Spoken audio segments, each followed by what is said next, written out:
విదేశాల్లో చదవాలనుకుంటున్నారా? అయితే విదేశ్ కన్సల్ట్ ని సంప్రదించండి.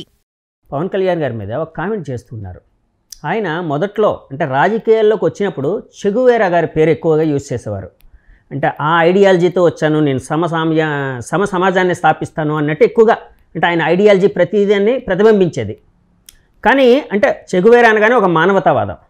ఇప్పుడు కట్ చేస్తే మనువాదం వైపు వెళ్ళిపోతున్నట్టున్నారండి. ఏంటి సార్ అది? అంటే మానవతావాదాన్ని పక్కన పెట్టేసి మనువాదం వైపు వెళ్ళిపోతున్నారా ఏంటి? అంటే బేసిక్గా పవన్ కళ్యాణ్ గారు చాలామంది మీలాగా అడిగారు. ఆయన ఇప్పుడు ఎక్స్ట్రీమ్ లెఫ్ట్ నుంచి ఎక్స్ట్రీమ్ రైట్కి వెళ్ళిపోయారు, ఇది ఆయన ఏ ఉద్దేశంతో ఉన్నారని. పవన్ కళ్యాణ్ గారు చెగువేరా తాలూకా తత్వం ఇప్పుడు వదలలేదండి. పవన్ కళ్యాణ్ గారు అలాగే అంటే ప్రతి ఒక్కడు సంపాదించాలి, సంపాదించిన దాంట్లో ఖర్చు పెట్టాలి అని ఆర్ఎస్ఎస్ బీజేపీ సిద్ధాంతాన్ని కూడా వదలరు. ఆయన ఏంటంటే చాలామంది ఇప్పుడు బీజేపీ తర్వాత ఆర్ఎస్ఎస్ లాగా మాట్లాడుతున్నారు, ధర్మ పరిరక్షణ అంటున్నారు, సనాతన ధర్మం అంటున్నారు. ఆయన లెఫ్ట్ నుంచి రైట్కి వచ్చేసారు. కాదండి, సనాతన ధర్మ పరిరక్షణ కోసం చెగువేరాలాగా పనిచేస్తాడు ఆయన. ఈ రోజుకి చెప్తున్నా, సనాతన ధర్మ పరిరక్షణ కోసం చెగువేరాలాగా యుద్ధం చేస్తాడు. అంటే రైట్ ఐడియాలజీని లెఫ్ట్ ఐడియాలజీని కలుపుతున్నారండి? కాదండి, బేసిక్ థింగ్ ఏంటంటే రైట్ ఐడియాలజీ లెఫ్ట్ ఐడియాలజీ కాదు, బేసిక్ మధ్య మార్గం. మీరు బుద్ధుడు కూడా, గౌతమ్ బుద్ధుడు చిన్నవాడు కాదు. ఆయన అన్నీ వదిలేసి వెళ్ళిపోయి అసలు లోకంలో పాపం ఉండకూడదు, దేవుడు చేస్తే ఎందుకు మా ఒక్కొక్క మనిషిని ఒకలాగా ఉండాలి, రోగాలు ఎందుకు ఉండాలన్న అతను బుద్ధం శరణం గచ్చామి, సంఘం శరణం గచ్చాని, ధర్మం శరణం గచ్చాని వచ్చాడు. సో సంఘం ధర్మం ఈ రెండు చాలా ఇంపార్టెంట్. మనది ధర్మం దారి తప్పింది, దాన్ని దారిలో పెట్టాలి. దారిలో పెట్టాలంటే ఒక పోలీసుడు కావాలి. పోలీసుడు లాఠీ చార్జ్ చేస్తాడు, పోలీసుడు తప్పు కాదు, లాఠీ చార్జ్ చేస్తాడు, అవసరమైతే ఫైరింగ్ కూడా చేస్తాడు. పవన్ కళ్యాణ్ గారు కూడా ఒక రకమైన ధర్మానికి ఒక నష్టం జరిగింది, భంగం వాటిల్లింది. ఎప్పుడైనా క్రిస్టియానిటీకో అతను అన్ని మతాలకు వస్తే ప్రపంచం అంతా ఏకమైనట్టుగా మీరు కూడా ఏకం అవ్వాలి అని చెప్పేసి ఆయన మనం కూడా అంటే మిగతా వాళ్ళకి ఎలాగైతే వస్తే యూనిట్ అవుతున్నారో ప్రతి ఒక్క హిందువు కూడా రావాలని ఈరోజు ఒక్క పిలుపుతోటి, ఒక్క వారాహి డిక్లరేషన్ తోటి నాకు తెలిసి ఆంధ్రప్రదేశ్, తెలంగాణ, తెలుగు కాదు, ఇండియా కాదు, మొత్తం యావత్ ప్రపంచంలో ఉన్న హిందువులంతా, యావత్ ప్రపంచంలో ఉన్న సెక్యులరిస్టులంతా, హిందువులు కూడా కాదు, సెక్యులరిస్టులు అంతా కూడా, అన్ని మతస్థులు అందరూ కూడా యునానిమస్గా పవన్ కళ్యాణ్ పొగుడుతున్నారు. There is not even a single person who opposed him except మీ ప్రకాష్ రాజులౌటల్ ఎవరో తప్పి. దాని గురించి తర్వాత మాట్లాడదాం. ఎందుకంటే ఏమవుతుందంటే ఎవరు కూడా నిజం చెప్పడంలా. ఇదివరకు దేవతా వస్త్రాలను ఒకటి ఉండేది. ఒక రాజు బాగా వచ్చేసి ఆ రాజుగారు ఏం చేసినా బాగుంది, ఆడు బట్టలు లేకుండా తిరిగితే దేవతా వస్త్రాలు బ్రహ్మాండంగా ఉన్నాయంటే బట్టలు లేకుండా తిరుగుతుంటాడు. పవన్ కళ్యాణ్ గారు ఇవాళ పైకి వచ్చి ఒక పసిపిల్లడిలాగా, అరే బాబు మీరు బట్టలు లేకుండా తిరుగుతున్నారు అని హిందువులందరికీ చెప్పాడు. హిందువులందరికీ మీరు ధర్మాన్ని గొడవలు విడదీసి రోడ్డు మీద పడేస్తే మీరు ఎవరికి మీ పౌరుషం రావడం లేదు, ఆడెవడో సూడో సెక్యులర్ చెప్పిన మాట విని మీరు నోరు మూసుకొని కూర్చుంటున్నారు, అది తప్పు. అవసరమైతే తిరగబడాలి, ముందు సంఘటితంగా ఉండాలి. సంఘటిత ఉంటే అవతల తప్పులు చేయరు. ఎప్పుడు కూడా సంఘం ఎప్పుడు కూడా ఏంటంటే సంఘం చాలా మార్పుకి నాందండి. సంఘం కరెక్ట్గా, సంఘంలో ఉన్న వాళ్ళందరూ సంఘటితంగా ఉన్నారనుకోండి, మెజారిటీ పీపుల్ 70-80% ఉన్న హిందువులు సంఘటితంగా ఉంటే, 85% ఉన్న హిందువులు సంఘటితంగా ఉంటే ఎవడు మేము చూడడానికి ప్రయత్నం చేస్తాడు, చేయడు కదా. డివైడ్ అండ్ రూల్ అని British policy. The British policy is implemented by Indian people also. The law అంటే మనం we got the independence, but we never got the independence of the mind. Freedom of mind అనేది రాలేదు ఇప్పటికీ ఆ British education సిస్టంలో నలిగిపోయింది. ఇప్పటికీ ఆ బానిసత్వం అనేది అంటే మెంటల్గా ఉందని భావించచ్చా అండి? 100% అండి. ఈ రోజు కూడా మన దేశంలో పుట్టిన వాళ్ళకి పిల్లలకి స్వేచ్ఛ ఉందా? మీ పిల్లలకు కానీ మా పిల్లలకు కానీ పుట్టిన వెంటనే పలానా కాన్వెంట్లో చదవాలి, పలానా ఐఐటి చేసేయాలి, అమెరికా వెళ్ళిపోవాలి, పెద్ద ప్యాకేజ్ తెచ్చేసుకోవాలి, ఇదే కదా. అంటే వాడు వ్యక్తిగతంగా ఏమవుదాం అనుకున్నాడు అని ఆలోచించడం లేదు కదా. అంటే వ్యక్తిగతంగా ఒక వ్యక్తి అమోఘంగా ప్రపంచ ఖ్యాతి సంపాదించాల్సిన వ్యక్తిని మనం ఒక చట్టంలో పెట్టేసి, ఒక స్కూల్లో పెట్టేసి, ఒక ప్యాకేజీలో పెట్టేసి ఒక కంట్రీ పంపించేస్తున్నాం. ఇప్పుడు ఆఖరికి ఇప్పుడు ఇదేమంటారు, ఇది యాపిల్ వ్యవస్థ అధ్యక్షుడు చనిపోయాడు కదా, ఫౌండర్ చనిపోయినప్పుడు ఆ స్టీవ్ జాబ్స్ ఏమన్నాడు చివరిని, నేను మిస్ అయిపోయాను అన్నది. ఆయన మిస్ అయిపోయినదే మన భారతీయత అనమాట. బేసిక్ ఏంటంటే ఇండియన్ దాంట్లోనే peace of mind, relationship others, డబ్బు అనేది చాలా లిమిటెడ్ పాత్ర, ఎకనామిక్స్ అనేది లాస్ట్. అవును ఒకప్పుడు, కానీ ఇప్పుడు అంతా ఎకనామిక్స్ ముందుగా అయిపోయింది కదా సార్. ఉన్నోడికి గౌరవం ఇవ్వడం ప్రారంభించాం మనం. ఇదివరకు జ్ఞానం ఉన్నోడికి గౌరవం ఇచ్చేది భారతదేశం. జ్ఞానం ఉన్నోడికి గౌరవాన్ని ఇచ్చే భారతదేశం బ్రిటిష్ పాలన వల్ల, బ్రిటిష్ ఎడ్యుకేషన్ వల్ల డబ్బు ఉన్నోడికి గౌరవం ఇచ్చే పరిస్థితికి దిగజారిపోయింది. ఎదిగిందన్నా నేను, ఇట్స్ నాట్ డెవలప్మెంట్, దిగజారిపోయింది. దిగజారిన దాన్ని మళ్ళీ తీసుకొచ్చి పైకి స్థానంలో పెట్టాలి. We should respect the people who have the courage and culture and dignity. అన్నిటికంటే ఇంపార్టెంట్ ఏంటంటే న్యాయాన్ని, ధర్మాన్ని ఉండేవాడిని, జ్ఞానం ఉన్నవాడిని మనం గౌరవించాలి. అంటే దానికి నడుము బిగించింది పవన్ కళ్యాణ్ గారు అనుకోవచ్చా అండి? 100%. నేను చెప్తున్నది కాదండి, యావత్ ప్రపంచం నుంచి నాకు ఎక్కడెక్కడి నుంచి మెసేజ్లు వస్తున్నాయి, ఎంత పెద్దవాళ్ళ దగ్గర నుంచి వస్తున్నాయో చూస్తే మీరు ఆశ్చర్యపోతారు. అసలు ఒకప్పుడు పవన్ కళ్యాణ్కి ఏమి తెలియదు అన్న వాళ్ళు అసలు పవన్ కళ్యాణ్లో ఇంత ఉందా, మీరు అప్పటి నుంచి చెప్తున్నారు మేము నమ్మలేదు, ఇంత ఉందా అమ్మో అని. అంటే నాకు ఆయనకున్న పరిచయం 2000 నుంచి చూస్తే హీఈస్ లైక్ దిస్. అప్పుడు కూడా ఇప్పుడేం మార్పు వచ్చేసిందని నేను అనుకోవడం లేదు. సేమ్ ఐడియాలజీ ఉండేదండి అప్పుడు కూడా. 100% అలాగే ఉన్నాడు. నాకేం మార్పు నేను చూడాల. నేను ఆయనతో 20 ఏళ్ళు ప్రయాణం చేశాను. 20 ఏళ్ళ ప్రయాణంలో నాకు మార్పు ఎక్కడే కనపడాల. హీ ఈజ్ అంటే మచ్ లార్జర్ అండ్ వైడర్. వసుదైక కుటుంబం మొత్తం, నేను విశ్వనరుణ్ణి, మొత్తం విశ్వం అంతా నా పరిధి అన్న పద్ధతిలో ఉన్నాడు. ఆయన మనం ఏం చేస్తున్నాం అంటే ఒక పార్టీ పెట్టలేదు, రాకపోతే 2 చోట్ల గెలలేదు. ఈ గెలుపు అసలు ఆయన కానే కాదు. Is come here to bring change. Okay, అంటే గెలుపోవటములకు అతీతంగా ఆయన పని చేయడానికి ఇక్కడికి వచ్చారు, అంతే కదండి? ఒక కారణ జన్ముడు అండి నేను చెప్తాను. ఎందుకంటే ఒక 1000 ఏళ్ళకో 1500 సంవత్సరాలకో ఒక కారణ జన్ములు పుడతారు. అలాంటి కారణ జన్ముడు ఆయన, మామూలుడు కాదు సార్. ఇప్పుడు చాలామంది అంటే మీలాంటి నాయకులు కావచ్చు, కొంతమంది ఈ మధ్య ఒక స్వామీజీ వారిని కూడా నేను ఇంటర్వ్యూ చేసినప్పుడు ఆయన కూడా ఇదే మాట అన్నారు, పవన్ కళ్యాణ్ గారు కారణ జన్ముడు అని. అంటే అది అభిమానంతో అంటుందా, నిజంగా ఫ్యాక్ట్ అదేనంటారా? ఫ్యాక్ట్ అదేనండి. ఇది బేసిక్గా జరుగుతున్నది ఏంటంటే ఇంతమంది ఆయన వెనకతల ఆయనే చెప్పాడు, నేను నటుడిని అవుదాం అనుకొని రాలేదు, నటుడిని అయ్యాను, నాకు అంత స్థానం వచ్చింది, నేను ఆశించలేదు, వచ్చింది. నేను రాజకీయాల్లో ఏదో మార్పు తీసుకొద్దామని వచ్చాను కానీ అధికారం గురించి రాలేదు. ఇవాళ నేను డిప్యూటీ సీఎం కుర్చీలో కూర్చున్నాను. ఎవరు అడిగారు సార్ మీరు సీఎం అవుతారా అంటే, ఏం అవ్వాలనేది భగవంతుడు, నాకు పనే చేయడం నా పని. భగవద్గీతలో చెప్పినట్టు I keep on doing my work. ఎక్కడ ఉంటానో నాకేం తెలుసు అన్నది. మీకు ఇక్కడ ఒకటి చెప్పాలండి, ఒక 130 సంవత్సరాల క్రితం చికాగోలో స్వామి వివేకానంద ఒకటి చెప్పారు, నేను హిందువుని, నా మతం హిందూ మతం అని. అది యాక్చువల్గా వరల్డ్ రిలీజియస్ కాన్ఫరెన్స్, అది ప్రపంచ రిలీజియస్ కాన్ఫరెన్స్లో ఆయన మాట్లాడిన మాట, నేను హిందువుని, హిందూ మతం అన్ని ధర్మాలని, అన్ని మతాలని గౌరవిస్తుంది, అన్ని మతాల తాలూకా ఎగ్జిస్టెన్స్ని, అన్ని మతాల తాలూకా ఉనికిని కానీ ప్రాధాన్యతని కానీ పూర్తిగా గుర్తిస్తుంది. ఒక ఇస్లాం వచ్చి ఓన్లీ అల్లాహ్ దేవుడు అంటాడు, అలాగే బాబు అల్లాహ్ దేవుడు, అల్లాహకి కూడా దవనం పెడతాం, మన ధర్మం వదలం. ఇంకొకరు వస్తారు జీసస్ దేవుడు అంటాడు, సరే జీసస్ దేవుడు దండం పెడతాం, యాక్సెప్ట్ చేస్తాం. ఎందుకంటే నమ్మకమే దేవుడు. భగవద్గీతలో కృష్ణుడు ఏం చెప్పాడంటే నువ్వు ఏ మార్గం దగ్గర నుంచి వచ్చినా నా దగ్గరికి వస్తావని. హిందువులు ఆలోచించేది ఏంటంటే ఎవరు ఏ మతం తీసుకున్నా భగవంతుడి దగ్గరికి వెళ్తారు. ఆయన అల్లాహ్ భగవంతుడు అనుకుంటున్నాడు, నేను అల్లాహ్ కృష్ణుడు అనుకుంటాను, కాబట్టి అటే వెళ్తున్నాడు పర్వాలేదని చెప్పి దండం పెట్టి వదిలేస్తాం. కానీ ఈ రిలీజియస్ కాన్ఫ్లిక్ట్స్ గురించి 130 ఏళ్ళ క్రితం చెప్పారు.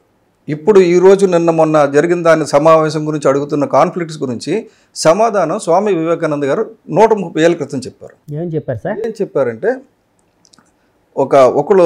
నేను ఒక కథ చెప్తాను, కూపస్థ మండకం అంటే ఒక నూతిలో ఉన్న కప్ప గురించి చెప్తాను. ఒక నూతిలో ఉన్న కప్ప, ఆ నుయ్యే ప్రపంచం, అదే బ్రహ్మాండమైన సాగరం, ఇంతకంటే పెద్దది అసలు ప్రపంచంలో ఉండదు అనుకుని పెరిగింది, బాగా విశ్వాసంతో పెరిగింది. అది దాని దగ్గరికి సముద్రం నుంచి ఒక కప్ప వచ్చి, ఇది నువ్వు చూస్తున్న చాలా చిన్నది, అక్కడ సముద్రం ఉంది, చాలా విశాలమైనది, పెద్దది అని చెప్పింది. చెప్తే దాన్ని ఆ కప్ప నమ్మకుండా ఇంకో 4 కప్పలు కలిసి ఈ కప్పను తగిలేసి అక్కడి నుంచి వెళ్ళిపోయింది. సో అది పరిస్థితి. నేను మొత్తం అన్ని నూతులతో కలిపి ఉన్న పెద్ద వనరు నాది అని నేను అనుకుంటున్నాను హిందూ సమాజం అని. ఒక క్రిస్టియానిటీలో ఉన్న వాళ్ళు వాళ్ళ సమాజాన్ని చూసి వాళ్ళు అది అంటున్నారు, ఇస్లాం ఉన్న వాళ్ళు ఇలా అంటున్నారు. అన్నిటికంటే అతీతం సనాతన అంటే ఏంటంటే, సనాతన అంటే ఏదైతే బిగినింగ్ ఉందో దానికంటే ముందుది అని. సో సనాతన ధర్మాన్ని మించింది లేదంటే. ఇంకోటి ఏంటంటే సనాతన ధర్మం అనేది ఒక రిజిడ్ ధర్మం కాదండి, ఇవాల్వ్ అవుతూ ఉంటుంది. కాబట్టి సనాతన ధర్మం అంటే అప్పుడులాగా రిజిడ్ ధర్మం కాదు. మీరు ఇందాక ఒక మాట అన్నారు, చెగువేరా దగ్గర నుంచి మనువాదంకి వెళ్ళిపోతున్నారు, మానవతావాదం నుంచి మనువాదం. అసలు మనువాదం అంటే ఏంటో ఒకసారి మీరు తర్వాత చూడండి. ఎందుకంటే ఈ 200 సంవత్సరాలు మనువాదం గురించి క్రిస్టియన్స్ రాకపోతే మిగతా వాళ్ళు చెప్పింది మీరు విన్నారు. అసలు రియల్ మను ఎవరు, వాళ్ళు ఏం చేశాడనేది ఒకసారి మీరు తర్వాత చదివితే మీకు తెలుస్తుంది అతను ఎంత జ్ఞాని, ఎంత ఆలోచనతో చేశాడని. నెక్స్ట్ ఇంకోటి ఏంటంటే ఈ వర్ణ వ్యవస్థ గురించి కూడా చాలామంది తిడతారండి. వర్ణం అన్నది మనం చేసిన పనిని బట్టి ఇవ్వాలి, అంతేగాని జన్మను బట్టి కాదు అనేది ఇచ్చారు. కానీ అది దాన్ని పూర్తిగా బేసిక్ దాన్ని తీసి పక్కన పెట్టేసి బై బర్తే వర్ణం కింద తీసుకొస్తున్నాం. ఇది తప్పు. ఇప్పుడు ఎవరైనా ఒక ఐఏఎస్ ఆఫీసర్ దళితుడు ఉన్నాడు అనుకోండి, ఆయన ఉన్నతమైన అంటే బ్రాహ్మడు దళితుడు అని కాదని అక్కడ తెలుగు 4 వర్ణాలు దాన్ని విభజించినప్పుడు మనం చూసి ఒక ఒక బ్రహ్మాండమైన బ్రాహ్మణ కుటుంబంలో పుట్టి నీచి నికృష్టమైన పనులు చేస్తున్న వాళ్ళంతా శూద్రులే, శూద్ర కులంలో పుట్టి మంచి పనులు చేస్తున్న వాళ్ళంతా బ్రాహ్మలే. ఇది మనకి చతుర్వర్ణ వ్యవస్థ చెప్పింది. కానీ దాంట్లో కొన్ని లోపాలు ఉంటాయి. ఆ లోపాలను సరిదిద్ది మన సనాతన ధర్మం వైపు అంటే బేసిక్ ఏంటంటే అస్పృశ్యత అనేది ఉండకూడదు, భవిష్యత్తులో కూడా ఉండకూడదు, అందరికీ ఈక్వాలిటీ అనేది ఉండాలి, ఎడ్యుకేషన్ అండ్ హెల్త్ ఫ్రీగా ఉండాలి ప్రపంచంలో ఎక్కడైనా సరే. ఇటువంటి అన్ని చాలా ఆలోచనలు పవన్ కళ్యాణ్ గారికి ఉన్నాయి. కాబట్టి అవన్నీ కూడా ముందుకు వస్తాయి. నేను ఆ పవన్ కళ్యాణ్ గారిని ఒక రాష్ట్ర నాయకుడిగానో, ఒక ఉప ముఖ్యమంత్రిగానో, ఒక పార్టీ అధ్యక్షుడిగానో చూడొద్దు. ఈ దేశంలో ధర్మాన్ని, ఈ ప్రపంచంలో హిందూయిజాన్ని నిలబెట్టడానికి ఎవాక్యం చేయడానికి వచ్చిన మరో వివేకానందులా నేను భావిస్తున్నాను. సార్ ఇదే మాట చాలామంది అంటూ ఉన్నారు. అంటే ఈ మధ్య కొంతమంది పవన్ కళ్యాణ్ గారిని దక్షిణాది యోగి ఆదిత్యనాథ్ గారితో పోలుస్తున్నారు. అంటే యోగి ఆదిత్యనాథ్ గారు ఎలాగైతే ఉత్తరాదికి ఉన్నారో అలాగే పవన్ కళ్యాణ్ గారు ఇక్కడ దక్షిణాదికి ఆయన రిప్రజెంట్ చేస్తున్నారు హిందూవాదాన్ని ఇలా అని అంటూ ఉన్నారు. అంటే దీని ద్వారా అంటే యాక్చువల్గా ఒక పార్టీ అనేది అన్ని మతాలు అన్ని కులాల సమీకరణాలతో సాగుతూ ఉంటుందండి. పవన్ కళ్యాణ్ గారు సనాతన ధర్మాన్ని ఎత్తుకోవడం వలన హిందువులకి దగ్గర అవుతూ ఉన్నారు, అంతవరకు ఓకే కాదని అన్ను. కానీ క్రిస్టియన్స్కి కానీ ముస్లింలకు కానీ ఇలాంటి ఇతర మతాలకి వాటికి కొంచెం దూరం అవుతున్నారు అని కూడా వినిపిస్తూ ఉందండి. దాన్ని ఏ విధంగా అంటే ఒక రాజకీయ నాయకుడిగా ఒక పార్టీని నడిపేటప్పుడు బ్యాలెన్స్ చేయాల్సి వచ్చేటప్పుడు ఆయన ఏ విధంగా బ్యాలెన్స్ చేయగలుగుతున్నారు ఏంటి? అంటే పవన్ కళ్యాణ్ గారు పెట్టింది రాజకీయ పార్టీ కాదండి. ఒక ప్రస్థానం రాజకీయంగా కనబడినా అక్కడ అది ప్రారంభించారు. బేసిక్గా రాజకీయ ప్రస్థానం అనడానికి లేదు, రాజకీయాల్లో మార్పు తేవాలి. ఆయన ప్రధానమైన ఆలోచన ఏంటంటే రాజకీయాల్లో మార్పు రావాలి. రాజకీయాలు అంటే ఇప్పుడు జగదీష్ ఉన్నాడు, జగదీష్కి ఎమ్మెల్యే టికెట్ ఆడికి 50 కోట్లు లేవు, ఎమ్మెల్యే టికెట్ లేదు. కానీ ఇదివరకు బాటం శ్రీరామూర్తి గారు 5,000 రూపాయలు కూడా ఖర్చు పెట్టకుండా ఇక్కడి నుంచి ఎన్నికయ్యారు. అంటే ప్రజలు పరిస్థితిని ఏమవుతుందంటే మనం తీసుకొచ్చి డబ్బున్న వాళ్ళని రాజకీయాల్లో తీసుకొచ్చి క్రిమినల్స్ దగ్గర డబ్బు ఉంది, ఆ క్రిమినల్స్ రాజకీయాల్లోకి వచ్చి మొత్తం పాలిటిక్స్ని క్రిమినలైజ్ చేశారు. ఈ పాలిటిక్స్ని డీక్రిమినలైజ్ చేసేది అనేది చిన్న పని కాదు.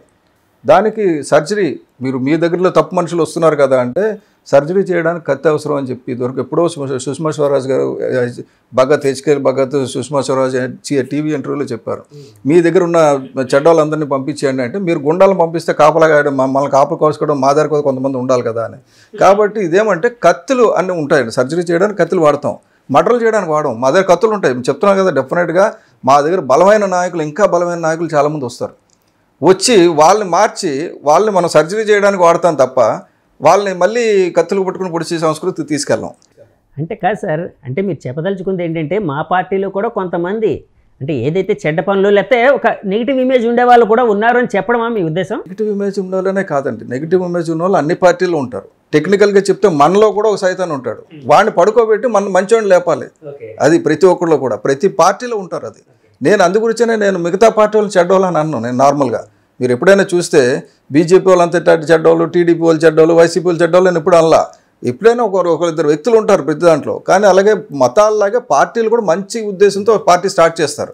కానీ ఆ చేతుల నుంచి దాటిపోతాయి, కొంతమంది వచ్చి చేరిపోతారు. చేరిపోయిన తర్వాత ఇంకా కంట్రోల్ తప్పిపోతాయి. ఇప్పుడు ఇవాళ రాహుల్ గాంధీ చేద్దాం అనుకున్నా చేయని పరిస్థితి ఉంటుంది. అక్కడ వాళ్ళు ఇష్టం వచ్చినట్టు నడుస్తుంటాయి. అది నేను పార్టీ నుంచి మానేసి రావడానికి నేను అఫీషియల్గా ఒక కాగితం లెటర్ రాసి ఇచ్చి వచ్చాను. ఇది వైఎస్ఆర్సీపీ అనేది ఒకటి ఫార్మ్ అవుతుంది. మన రాష్ట్రంలో ఉన్న అందరూ కూడా దానికి సహకరిస్తున్నారు. ఆంధ్రప్రదేశ్లో కాంగ్రెస్ పార్టీని చంపేస్తున్నారు, దీన్ని రక్షించండి. రక్షించడానికి ఏం చేయాలో ఇచ్చాను. అది తీసి పక్కన పడేసి ఎవరికి ఇచ్చారండి? రాహుల్ గాంధీ గారికి ఇచ్చారా? అది ఇచ్చాం. అందుకంటే అప్పుడు ఇక్కడ హెడ్ ఒకటి కేరళలో ఉంటే ఆయనకు తీసుకెళ్ళి ఇచ్చాం. ఆ తర్వాత దిగ్విజయ్ సింగ్ చెప్పాం. అయిన తర్వాత ఏమైందంటే నేను అందరితో మాట్లాడాను, వాళ్ళెవరూ మారరు, వాళ్ళందరూ మన పార్టీలో ఉంటారు, వాళ్ళు చిత్తశుద్ధితో ఉన్నారన్నారు. చివరికి ఏమైంది? బేసిక్ థింగ్ ఏంటంటే ఒక పార్టీ అనేది మంచి ఉద్దేశంతో ఉంటుంది, కానీ పార్టీలో చెడు ఉద్దేశంతో మనుషులు చేరుతారు. వాళ్ళని కంట్రోల్ చేయాల్సిన బాధ్యత ప్రజలది, నాయకులది కాదు. చాలామంది పవన్ కళ్యాణ్ గారి దగ్గరికి వచ్చి సార్ మా నియోజకవర్గంలో సరిగ్గా చేయడం లేదు సార్ అంటారు. మీ నియోజకవర్గంలో మంచి చెడ్డలు చూడాల్సిన బాధ్యత మీది, నాది కాదు. నేను మొత్తం ప్రపంచం గురించి ఆలోచిస్తున్నాను, నన్ను దయచేసి ఆ చిన్న దాంట్లోకి నన్ను లాక్కండి అని పవన్ కళ్యాణ్ గారు కొద్దిగా సైలెంట్గా ఉంటారు. చాలామందికి ఏంటంటే పవన్ కళ్యాణ్ గారు పట్టించుకోవడం లేదు, ఆయన పార్టీ కాదు, ఆయన దేశం, ఆయన ప్రపంచం. మొత్తం అందరూ కలిసి మళ్ళీ పార్టీలో కూడా మనకు వస్తారు. ఇప్పుడు ఈరోజు చూడండి, ఒక రాజకీయ నాయకుడు ఉన్నాడు, ఒక చిన్న లెవెల్ నాయకుడు ఉన్నాడు అనుకోండి, ఆయనకు వెనకతలో ఒక 500 మంది కార్యకర్తలు ఉన్నారనుకోండి, వీళ్ళని పట్టించుకోలేదని బాధపడతారు ఒక నియోజకవర్గంలో. ఒక నియోజకవర్గంలో 3 లక్షల మంది ప్రజలు ఉన్నారు. ఆయన 3 లక్షల మంది ప్రజల్ని కన్వర్ట్ చేశాడు. మీరు 500కి వెళ్ళి ఇంటింటికి వెళ్ళి చేయక్కర్లా, ఒక రోజులో ఒక మాటతో కన్వర్ట్ చేసి పారేశాడు. సో అంత కెపాసిటీ ఉన్న మనిషి. ఆ కెపాసిటీ ఎక్కడి నుంచి వస్తుంది అంటే చిత్తశుద్ధి నుంచి వస్తుంది. ప్రజలు నమ్ముతున్నారంటే, నేను ఇందాక ఎందుకు చెప్పానంటే దైవం ఆయన ద్వారా చేయించుకుంటుందని స్వయంగా పవన్ కళ్యాణ్ గారు అన్నారు. అక్కడ ఏదో పవన్ కళ్యాణ్ గారిని పొగుడుతుంటే, నేను కాదు వెంకటరామూర్తి గొప్ప, ఆయన వల్ల నేను ఇక్కడ ఉన్నాను, అది గుర్తుపెట్టుకోండి, మన మతం గొప్ప, మన ధర్మం గొప్ప అనేది చెప్పుకొని వచ్చాడు ఆయన. సనాతన ధర్మంలో ఇంకోటండి, ఇతర మతాలను ద్వేషించమని కానీ మన మతాన్ని వ్యాప్తి చేయమని కానీ కూడా లేదు. ఎవరు ఇష్టం వచ్చిన మతాన్ని వాళ్ళు ప్రాక్టీస్ చేయొచ్చు అనేది సనాతన ధర్మం.